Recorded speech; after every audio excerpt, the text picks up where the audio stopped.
Solar Flux is a puzzle game where you control a spaceship and have to try and balance the sun's power in each stage. The game was developed by Firebrand Games, known for their work on the Trackmania Wii and DS version, as well as Fast and Furious Showdown. So, is this small indie worth your time? Let's find out.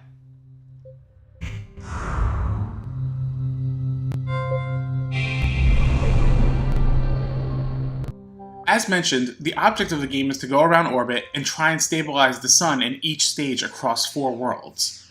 Movement is all physics-based, where you will turn the ship and use the thrusters to move where you need to.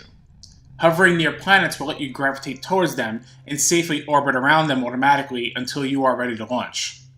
You do need to keep factors in mind though, your shields and fuel.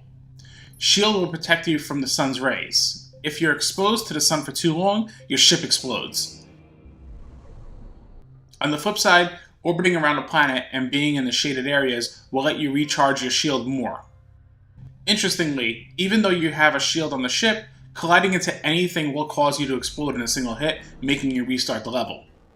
Fuel is depleted as you use the ship's thrusters, but can recharge if you fly back to your space station. Should you deplete them fully? Well, I think you get the point. Each level takes anywhere from less than a minute to a few minutes depending on difficulty. You get stars for completing the level with certain stipulations. These can range from beating the level with X amount of fuel left, or beat the level under a certain amount of time. That being said, that basically sums up the game. Unfortunately though, there are some serious issues in Solar Flux. Solar Flux is clearly one of those games that was rushed out and not a lot of QA was put into it. For starters, the game's presentation and menus are poor to say the least.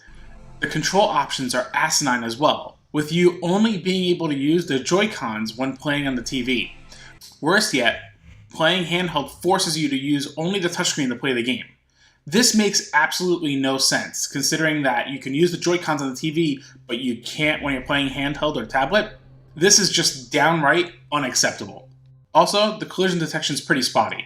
My ship crashed a few times being near an asteroid, but not quite close enough to actually hit it, resulting in an unnecessary death. However, the biggest kicker of issues is not being able to advance past the first world unless you do a certain thing. Let me explain. I completed the last level of the first world and was presented a screen letting me know I can advance to the next world and to press the A button to continue. So, I pushed the A button and nothing happens. I then proceeded to push every button, but no difference. I restarted the game and did the last stage of the first world again, got to the splash screen, and same thing, could not advance. I then restarted the entire Switch, uninstalled and reinstalled the game, got to the same exact point, and still no difference.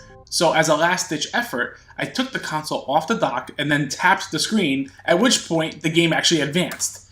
This right here is a testament to how much QA the game actually had before release. Did they not test the game out before launch?